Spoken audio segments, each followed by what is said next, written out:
aussi savoir le Maroc il se situe où au niveau de l'échiquier mondial du numérique. Où est-ce qu'on peut mettre le curseur chez nous, en termes notamment d'infrastructure, en termes de... Vous avez une petite idée où là vous... Alors, il y a le chiffre que tout le monde a vu hier, qui est sorti, et qu'on est 61e sur l'échelle d'éthique dans le monde. Je pense que c'est exceptionnel pour un pays comme le nôtre. Je pense qu'on a fait un jump phénoménal. Alors, je ne sais pas si c'est la méthode qui a changé ou c'est nous qui se sommes améliorés, mais en tout cas, voilà, on y est, on va s'en réjouir.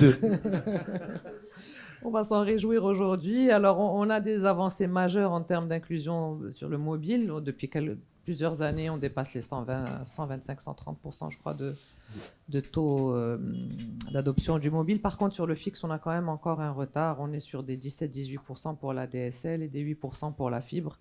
Voilà, donc on a encore un enjeu important sur la partie fixe et ça fait partie, en fait, on en discutera tout à l'heure comment on peut réussir l'inclusion numérique. L'infrastructure fait partie des enjeux majeurs qui permettent l'inclusion numérique et notamment le fixe est un des enjeux majeurs. Donc, voilà. Et l'Internet aussi, enfin, je pense que... Quand je dis fixe, c'est Internet en fait, c'est pas fixe. Okay. Je parle pas du téléphone. D'accord. Je parle pas forcément de la voix. Pour ajouter 2 chiffres, je pense que tout le monde le sait, quand on développe le très haut débit de 10% en matière de taux de pénétration, on a 1% automatiquement au niveau de PIB. C'est la Banque mondiale qui le dit, c'est McKinsey.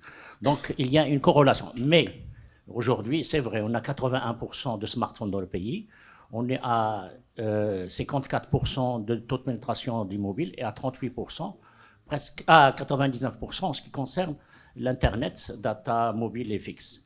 Mais le problème, on est hyper-connecté, mais le problème, c'est comment mettre tous ces outils au service de l'innovation. Et c'est la question que certainement, vous allez poser à Sibel Riyad.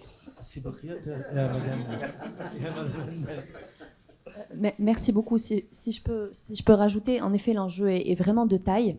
Et à l'IFC, on le regarde vraiment sur 4 angles qui me semblent essentiels et je pense qu'on va en discuter pendant le débat.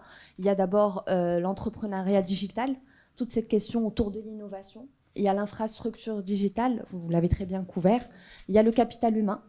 Comment permettre aux gens d'accéder à l'inclusion numérique, mais aussi de développer les talents au niveau du digital. Et puis le dernier facteur, il ne faut pas oublier que le digital est un facteur d'inclusion financière qui est très important et donc le volet fintech est à couvrir. Voilà pour moi.